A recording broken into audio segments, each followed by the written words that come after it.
కశ్యప ప్రజాపతి పిల్లలు అనంతుడు, తక్షకుడు, ననినాగుడు, వాసుకి, శంకుడు, కర్కోటకుడు, ఉగ్రకుడు, పిందారకుడు, ఐరావతుడు అనే నాగదేవతలు కనిపించిన వాళ్ళందరినీ కాటేస్తుంటే దేవతలందరూ పోయి బ్రహ్మదేవునికి గోస చెప్పుకుంటే ఎవరిని పడితే వాళ్ళని గరుస్తారా, మీరు భూలోకం పాతాళలోకం పోయి బతుకుర్రని ఆర్డరేస్తే సరే అని కిందికొచ్చిరట నాగదేవతలు.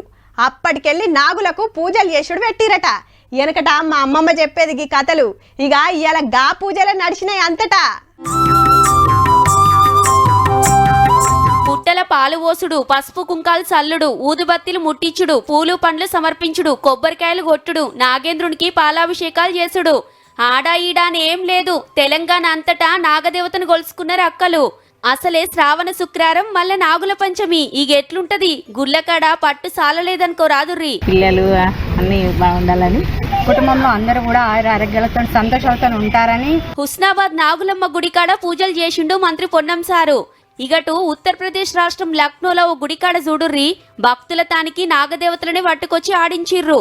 ఇటు మన హుజరాబాద్ లో సుత కొత్తపల్లి నాగేంద్ర స్వామి గుడికాడికి పాములను పట్టుకొస్తే గీ తీర్ల పాలు పోసి గొలుసుకున్నారు అక్కలు. ఇది మధ్యప్రదేశ్ రాష్ట్రం ఉజ్జయిని మహాకాళేశ్వర గుడి పక్కకుండే నాగచంద్రేశ్వర ఆలయం.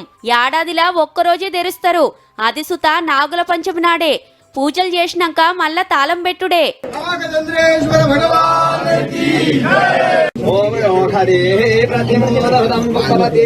అటు ఆదిలాబాద్ జిల్లా కేస్లాపూర్ లో నాగోబ గుడికి శితమచ్చిరు భక్తులు. ఆదివాసీలంతా మా సంబురంగా చేసుకున్నారు పండుగ.